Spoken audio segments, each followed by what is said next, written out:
Mm. Good morning, everybody. Good morning, everybody. I decided I'm going to do it this way today. Yeah, there we go. Oh, really, kiddo? Really? Yeah. She likes being a part of this. So we're going to put it right there. There we go. There we go. There we go. Much better. We're going to put this on mute. There we go. Oh, Cass likes to absolutely.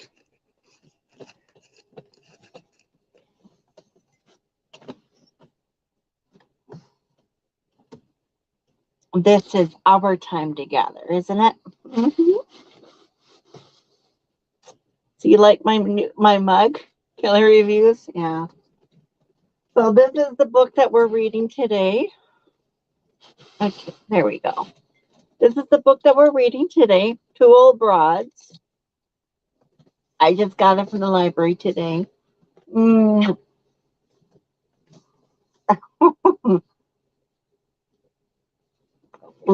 Lie down. Lie down. Lie down.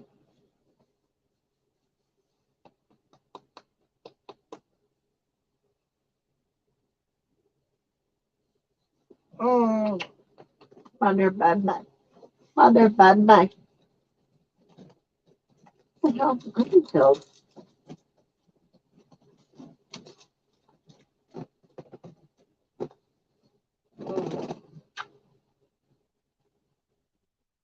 I don't think they're ready for Cyber Monday. It's asking is USPS ready for Monday? No, I don't think you are. I really don't. Oh yeah, FedEx or UPS. I don't think you're ready either. Anyway, wisdom. The word no. The concept of wisdom has kind of a biblical ring to it, and yet it must be applied to our daily thoughts, actions, and responsibilities, especially when we attain our seniority of broadness. To pull it to put it less formally, by the time we arrive at our senior years, we better well have achieved smarts through experience and some formal learning. In our early years, our judgment is often clouded by our emotions. So we devote our energies to action more than more than thought. Then we have to buckle down and get serious when it comes to life, our kids, their kids, and the everyday demands of being an adult. In other words, if we are to make serious mistakes, they are best confined to, let's say, the first 30 or 40-ish years of our lives. For example, we feel that the counsel, advice, and cautions of our parents have no place or relevance. Their hazards, achievements, modes of communication, and even lessons about historical events are seemingly not germane to our generations or to us as individuals.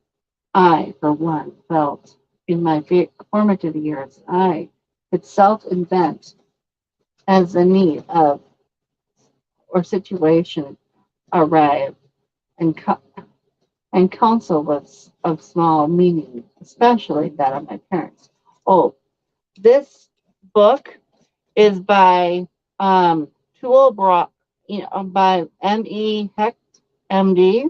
Not sure who the heck that is, but and then the other person is Whoopi Goldberg. Whoopi, the whole reason why I got it was because of Whoopi Goldberg in this. So how wrong I was. I have now lived over 90 years, and it turns out that Much of what my mother has to say was and remains entirely relevant to my present station, condition, and circumstances. You can give, you can gift your near and dear, especially the younger generation, with your wisdom. You may have to adjust the language you use by sprinkling in some digital mentions, tip phrases, or references to, popular phone apps. From experience, but speak from the experience you gained, no matter the subject. Your history validates what you have to say as nothing else can. Turning to more domestic area, your wisdom, or if you prefer, shorter word smarts, can help your juniors with parenting. You can share the history of what you did right, as well as some unfortunate missteps or approaches to be avoided. Many of the problems you face, and even some parenting terms, have not changed. So your experience, laced as it is with wisdom, has a chance of being recognized, valued, and even followed. Your grandchildren, especially if curious, or better still, intelligent, may even ask about your life experiences as they seek help navigating the passage through any age. The age difference somehow gives them the good sense to recognize that the world grows round and round and on tilt. But the dawn rises and the sun sets in one part of the world or another. Dusk and dawn always arrive. The circumstances of what they must face, they change, but the heart of the growing up experience translates. I am wise, I am senior, and I can pass along wisdom. That is so true. That is so true. You know, I live next door to somebody, they've got to be in their 20s, right? And on my other side, they've got to be in their 50s, if not 60s, right? I'm in my 40s. And oh, I was thinking 20 years ago, I was 23 years old, right? And I was thinking to myself, shit was a lot easier to do when you're in your 20s. You know, it goes without saying that you usually have your kids in your 20s. So by the time your 40s comes around, you can relax a little bit, you know? You're a girl. You're a girl. Girl. I'm still trying to find that neck pillow. Cass hasn't told me where it is. In many cultures around the world, seniors are highly treasured, even honored. It comes as a part of becoming an elder. In our country, it seems you need to work to earn honor and respect, to which we clever old broads say, if so, so be it. They put in the work through years of experiences, nuts, mishaps, and successes. Winning and yes, losing can be informative as hell. Now, in the time to use everything life has, one way or another, bestowed. Open your mouth and tell others about your life. The sign over your desk might not read guru, but as an experienced old broad, this is what you've become. History is unique, irreplaceable, often unforgiving teacher about which there is cogent saying. He who forgets history is doomed to repeat it. You, with more panoramic view of events than your juniors, may clearly recognize this truth. You really should be obligated to iterate the history lesson you've learned. For example, you may either have experienced or know about the hardships created by the Dust Bowl in the 1930s and how it was largely the result of drought, plus inadvisable agriculture practices. Now think of today's parallel.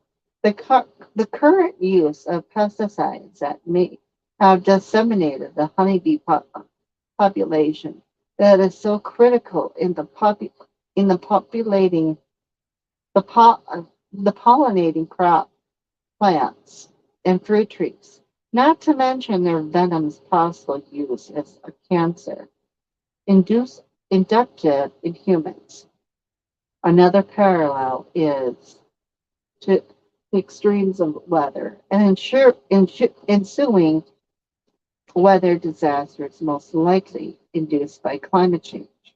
The name or terms of what they may face, but the part of experience translates.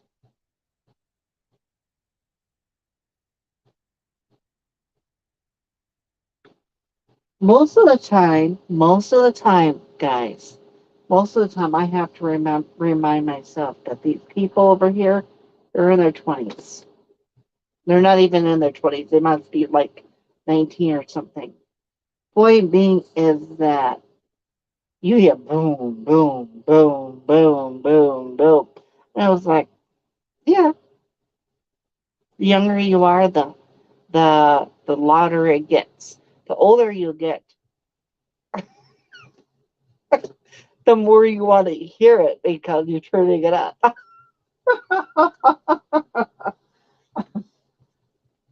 Part two, broad light. Normal is just a cycle on a washing machine with the Goldberg.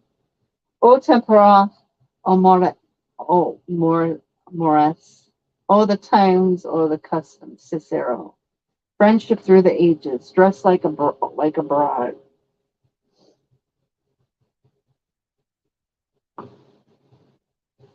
Dating, an entirely different subject. Dating, another take. Sex over 60. Is there life after Jimmy Choo? I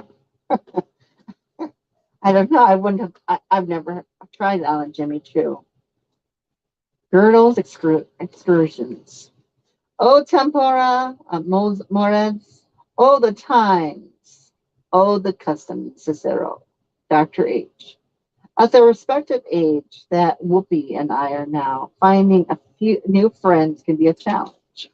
And time goes on, it's inescapable not to have lost, and unfortunately, continue to lose friends. Our social circles begin to shrink. Friendly acquaintances disappear, especially after the pandemic, because of Whoopi's extensive work on TV and film. She may require new or replacement friends more readily than I. But assure you, it's probable or possible to make new friends over 60. Whoop and I met after I was 60.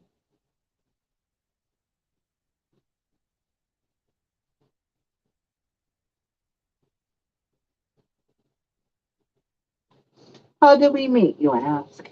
Although neither of us is a fashionista, we met at Ralph Rucci Fall 2010 collection show during New York Fashion Week, a time when international fashion collections are shown to buyers, the press, and the general public. Ralph is an American couture fashion designer and artist, and my friend of many years.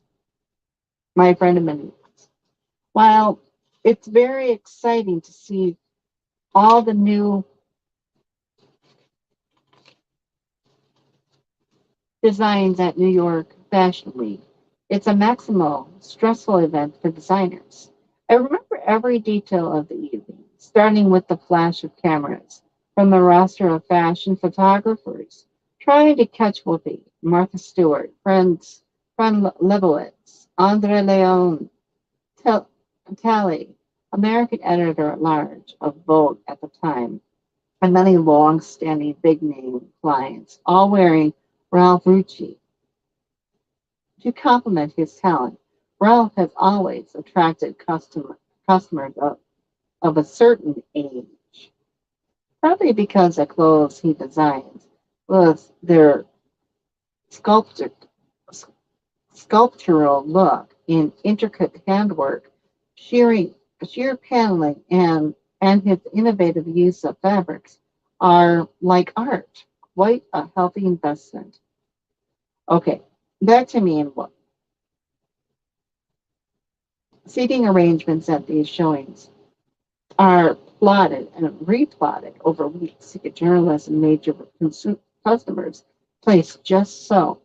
The seatings, meetings, and greetings, and the cognoscenti at these runaway showings are large parts of the events. And Whoop, being a celebrity, was of course seated in the front row. I scarcely, I was scarcely visible, buried, buried in the second row across the way.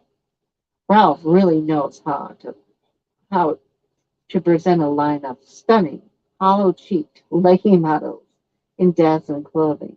Everyone erupted into cheers and clapped wildly at the end of the gorgeous show, one of Ralph's best.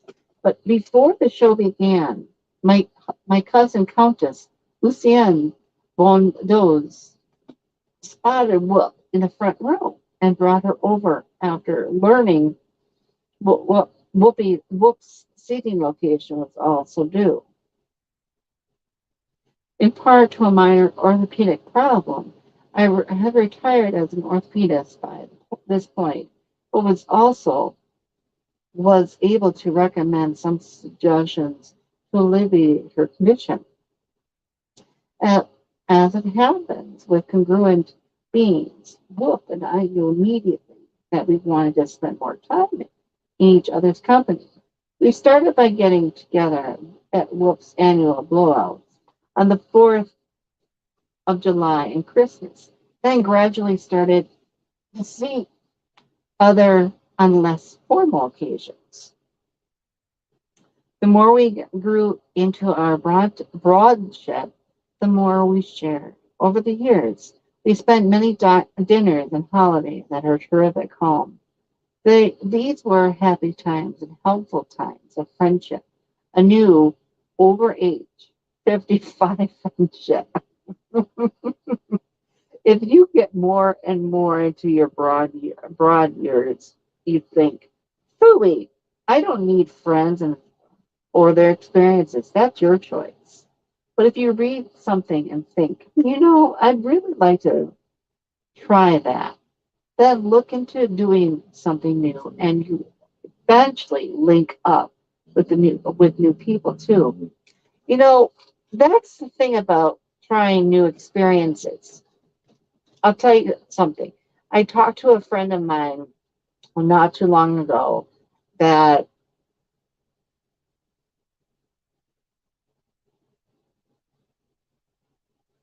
I told him I've never shot a gun in my life, right?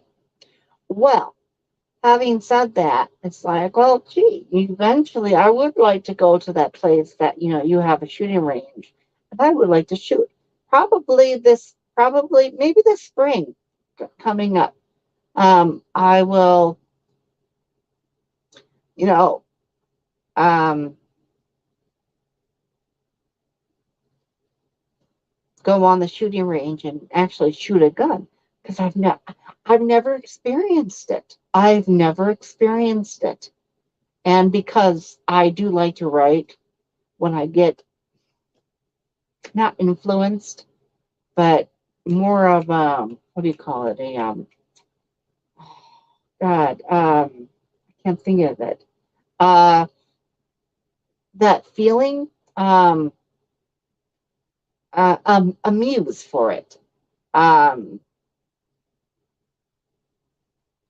I wouldn't mind putting how shooting for the first time in my writing in books. Anyhow, back to the story.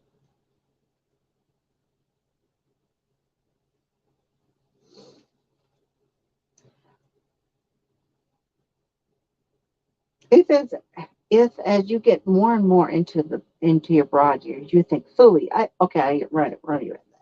Remember that thoughts or statements you find interesting are often what initiate a new friendship. There are friends that you found when you come out of the shadows of your own mind. It's been my experience that younger women might be afraid of becoming broad, and that's why those in their 40s and 50s don't approach us. The bias is noticeable. In these cases, it's up to us broads to show that the numbers don't signify. Remember that chapter? Yeah.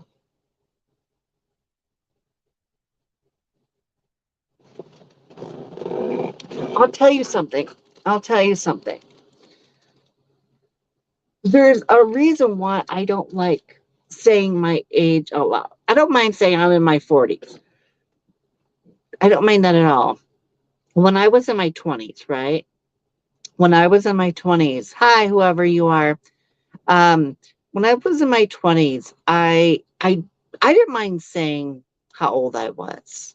Not at all. Bye, wherever you went.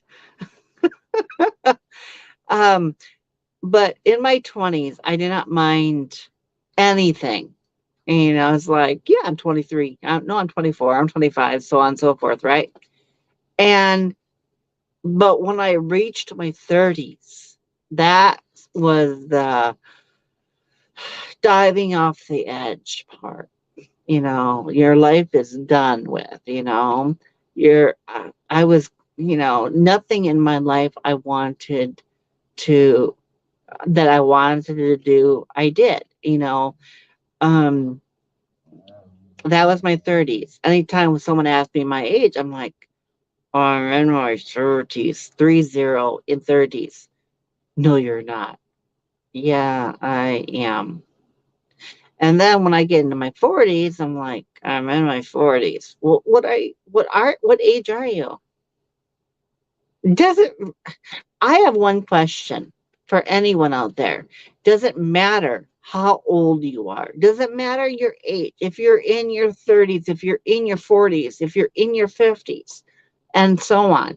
Does it matter what literal age you are?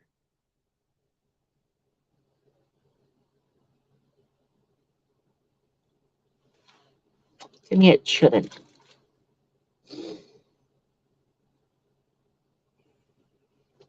My great bud, Diane, and I met when she was in her 40s and I was in my 80s. She used to drive me into the city to buy apples at the farmers market, and we always got into conversations with people there. You never know. Whoever you wander, you can make a friend if you have a common interest, and even heritage apples. Consider this. The new is always refreshing. I introduced Diane to the cheese lady, the Eggman, and my friend, the beekeeper. Social standards broaden with age, I find. I might not have considered the egg and butter many as a possible colleague in my younger years. Not not our kind, dear. But as you get older, you realize that the people around you are very much a part of your crowd. You're missing out if you don't broaden your horizons. A broad has to get off her bottom and make the effort with up and coming broads. It's worth it, but both for she who gives and she who receives. Broads have to educate their juniors. Open your mouth. Don't sit in the corner. Once an intergenerational friendship blossoms, it can spread from person to person. Friendship through the ages. With the exigencies of World War II, when my immediate family was disassembled into several locales, I was I was unceremoniously relocated from Baltimore to Shipley School in Pennsylvania. Although I was 13 at the time, I'd never been to Philadelphia and I knew nothing of all the girls' venue in Bern Noir on the main line. More critically, I didn't comprehend that catching up educationally and socially would be a huge challenge for me. Many, if not most, of the girl students from socially renowned families, while a Jewish girl, I was a newcomer to the waspy world.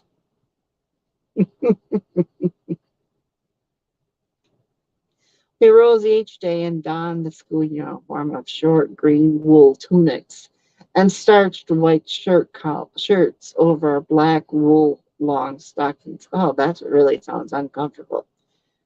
Then we went through our predefined daily scholarly schedules. In the uniform existence, it was easy for friendships to flourish. I hasten to add that some unfriendships flourished as well. But the strict routine leveled out many intolerances and differences to livable proportions. Despite my educational and social de- deficits, I blended in after a couple of months without problem. Perhaps it's universal that when one doesn't perceive difficulties, overcoming them, it's easier. The next predetermined step after Shipley was a socially prominent college, followed by equally prominent marriage. This was when, with the immediate uniformity of day to day schedules removed, my friendships began to dissolve almost without exception. I had a very good friend in one of my Shipley classes, a best fellow confidant type with whom I shared virtually everything. When we graduated, I went on to college, but my friend got engaged to be married. I was invited to the engagement party and other wedding events, but I knew no one and was often not really introduced, much less included in every little circle. It was the nuptials. My old friends simply had no time for me. The unity we had known, evanescent, evanescent, and I learned to appreciate the utility of uniformity. Mhm. I wish finding new friends was as easy in later life as it is in school playground, which is full of high spirited kids with endless imaginations and open hearts. Bullshit. Instead, when you're older, finding new friends take considerable time and effort. I disagree. I disagree. Why? Why? Gee, when I was younger and I was, well, now they call it middle school because back then it was elementary school because um, you had kindergarten, you had preschool, then kindergarten, and then first grade. Well, some schools are different, but other schools are, they give K through 6 or K through 12, whatever. Point being is that in my experience alone, excuse me, at least I'm not as gassy as I was yesterday and the day before. Oh my God. I had burps and I had farts coming out of every direction or orifice I had. It's like, you know, oh good Lord. Lone Bulbert, shut the up. Um, but no, when I was growing up, no, I I was poor. Hell, I'm still poor.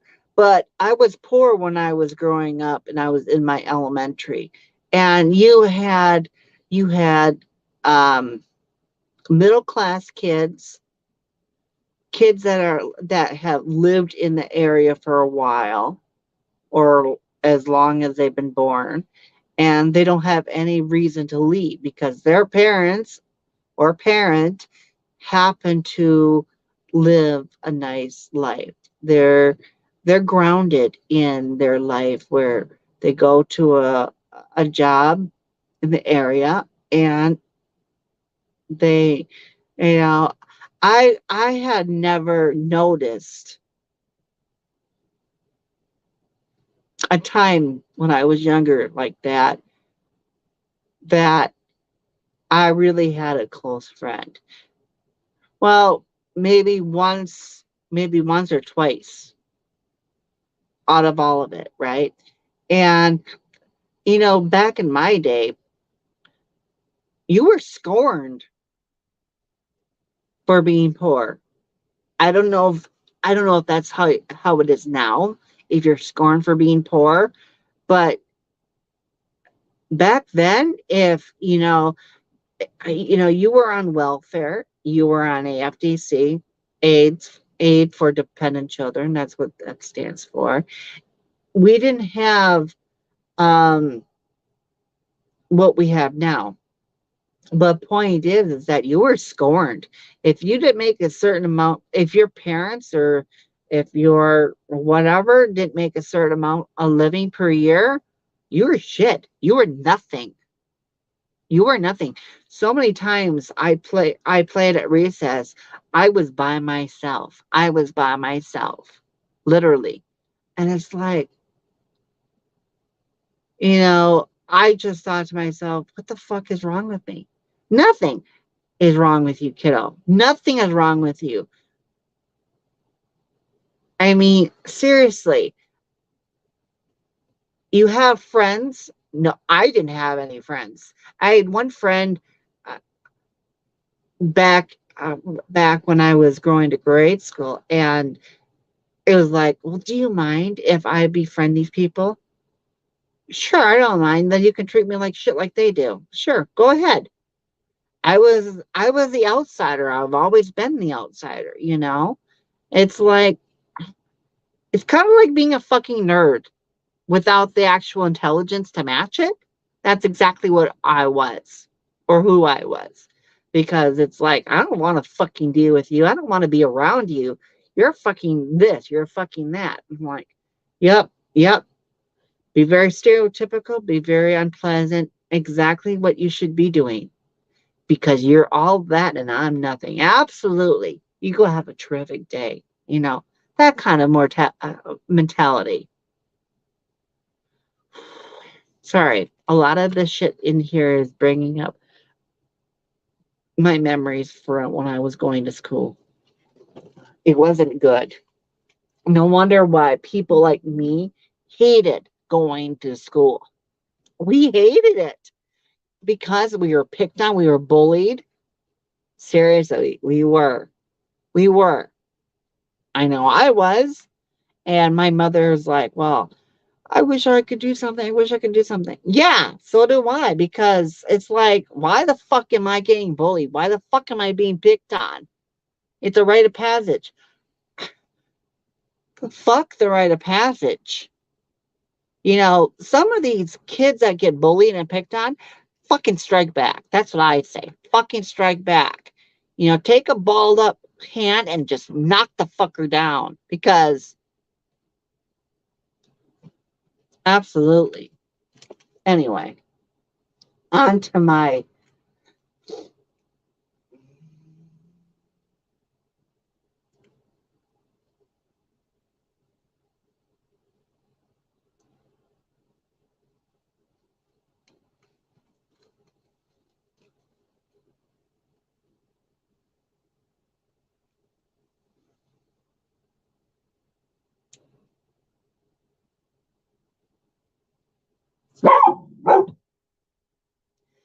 I wish finding new friends for the I already run that, I think. Yeah. I'm still waiting for FedEx to get their asses over here to deliver that package for my monitor. Here's the thing. Here's the thing. I ordered it, I think on Tuesday. Yeah, I ordered it on Tuesday, I think it was. And they're like, well, yeah, we'll have it delivered by Friday. Black Friday, right? I'm like, that works for me because otherwise I would have just gone into Best Buy myself today because I had to return a couple library books. They weren't technically due, but I'm going to return them anyway because it's like that's the way how I got this book, right? Well, anyway, I get a text message, you can track your shipment now from FedEx.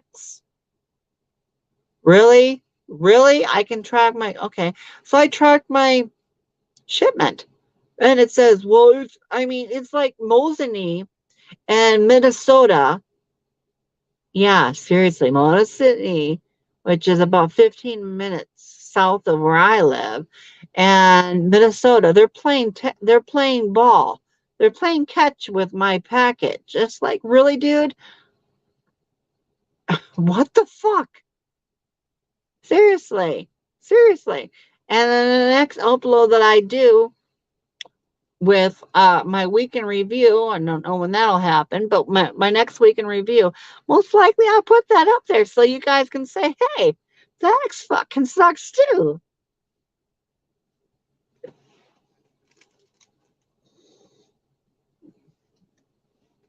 It was funny, new friends. Okay, yeah, okay. But in every sense, easy come, easy go. And unfortunately, throughout my many careers, I've made friends who have endured the passage of time and sometimes distance and physical difficulties. Since I worked in theater for a number of years before my medical career, many actors whose names are familiar to me all became friends. Many of them remained my dinner and also golfing partners after leaving the theater. That's one thing I don't understand. That's one thing I don't understand.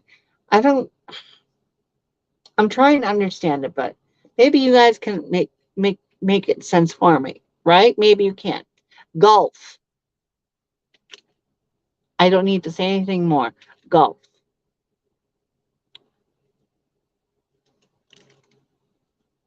When I was 79, I moved to Pennsylvania to the beautiful countryside full of horses, hills, and valleys, covered with wide-cast wildflowers. It was here that a neighbor a few acres away dropped off to welcome the community dropped off a welcome to the community bottle of champagne and earnest message that if I needed anything, I should call her. I invited her over to share the bottle, and we've been friends for dozens of years hence. This chance meeting initiated my life's most cherished friendship with Diane Smith.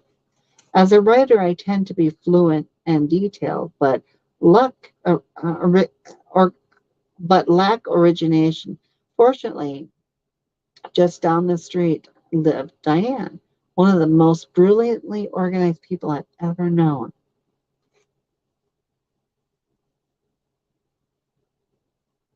She became the organizer of every book I've written, with the exception of the novel I wrote with living in Paris before I met her. She's all anyone could wish for in a collaborator. The best way I have made friends in my 60s and beyond is through common interests. You might start by looking around you at those in your community. You may be doing things that interest you and joining in. I don't think so. Friendships tend to become not only spice of life, but I've got your back of existence. Yeah, fuck that. Friendship takes time and a degree of deliberation. The good news is over age 50 or 60, you may well have leisure to seek out new friends and time to spend with them. Their lives and interests may interest and enrich you on an interpersonal level. For many there's a certain kind of animal sense that tells you when someone is a foe. I'll tell you who's a foe. Anyone that tries to friend you out of the blue on Facebook, they're a fucking foe.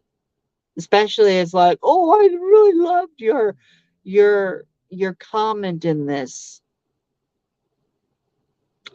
yeah, in this trend or this link or whatever it is. It's like, oh, I really enjoy your comment. I would really like to get to know you better.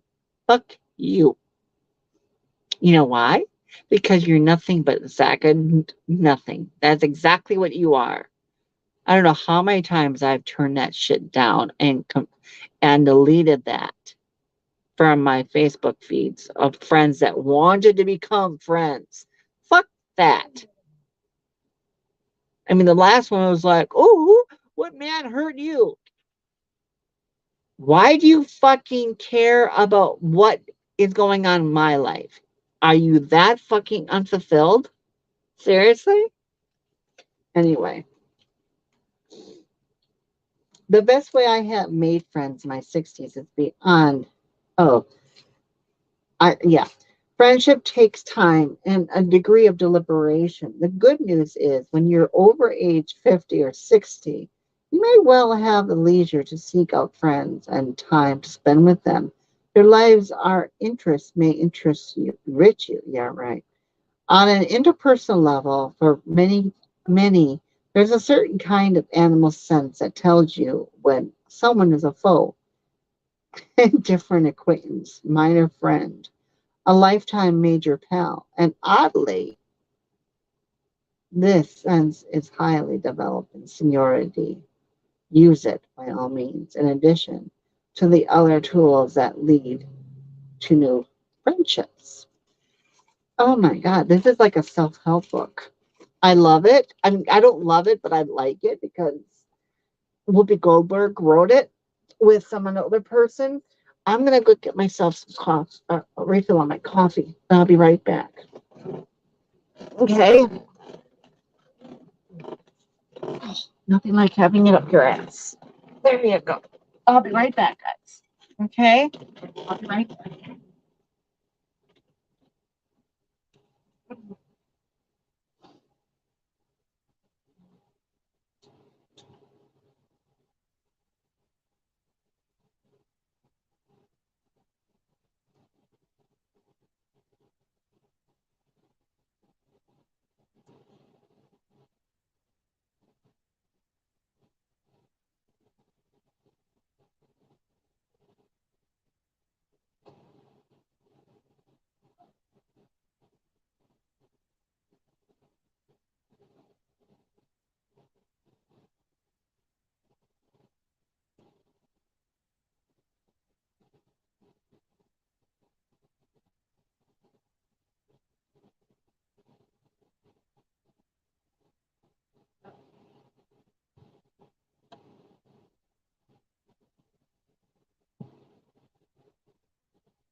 Up.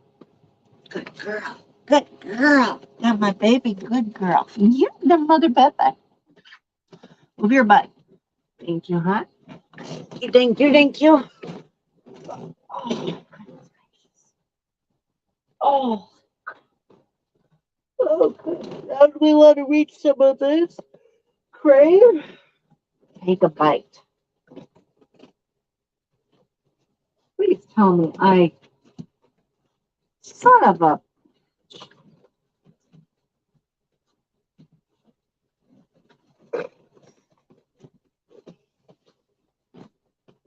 hi, baby. Hi, baby. Hi, baby. Mother, bye-bye.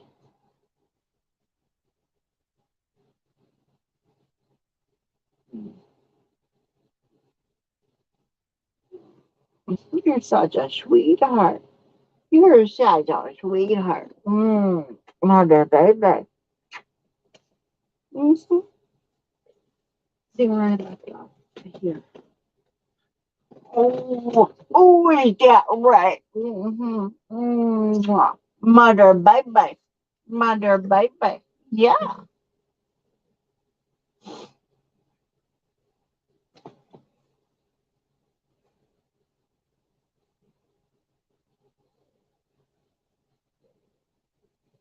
Oh, that's right. Really. I want to read more. And I gotta find where I left off because God forbid. No. Okay. Well, actually, there we go.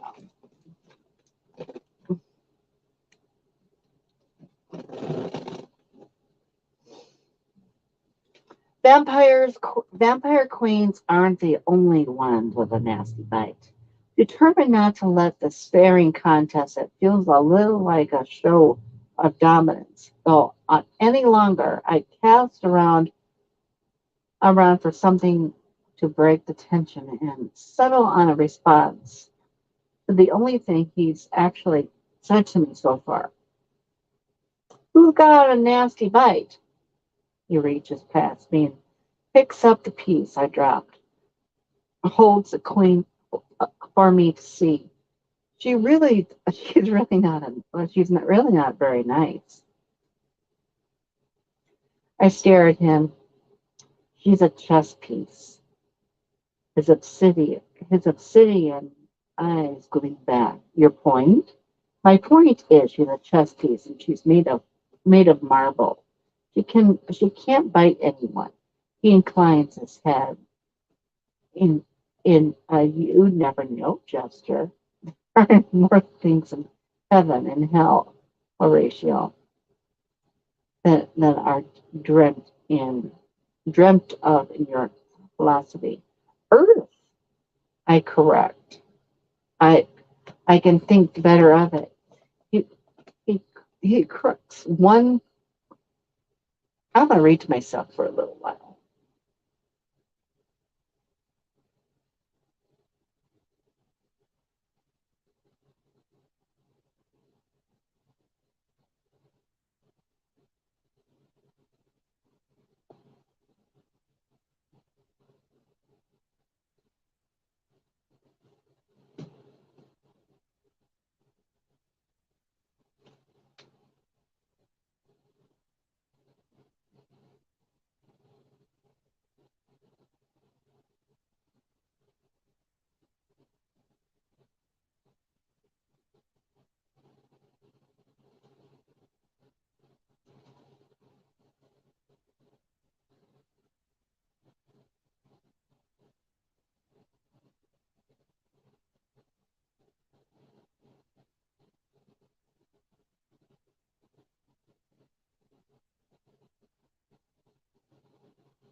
Wow, strong language in this book.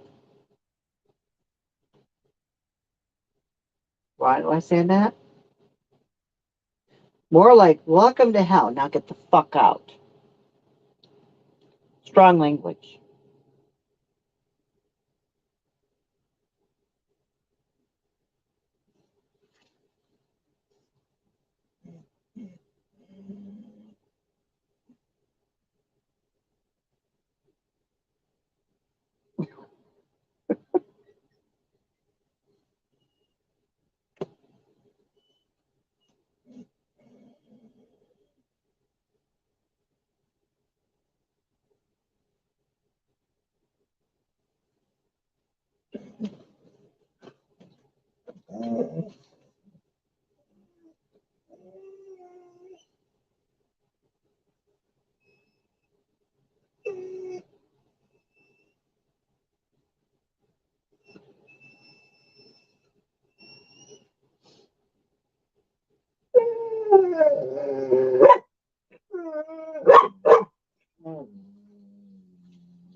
Later on, we're going to go down to the MAILBOX and pick up the MAIL. We're going to go for WALK later.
Wow, can I please finish this chapter and then we go outside?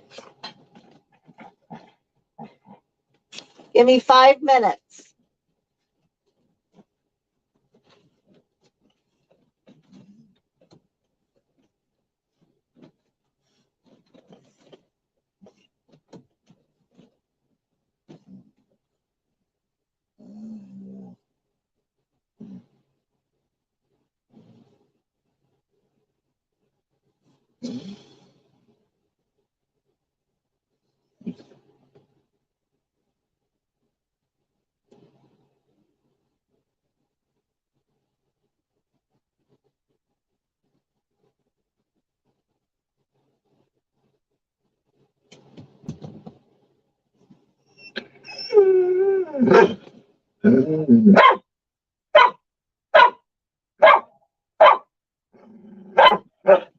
Okay, gosh darn it.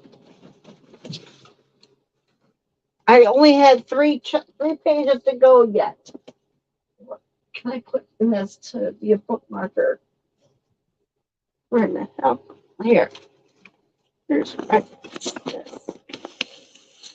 Anyway. Well, that is what I had for you guys today. Cass wants to go outside and run around a little bit. Yes, she does. So I will bid you adieu. You guys enjoy the rest of your Saturday. I hope you all had a good holiday. I will see you fairly soon. And you'll see my special brought to you. Anyhow, you guys enjoy the rest of your day. Stay safe, stay comfortable. I will see you soon. Love you. Bye bye.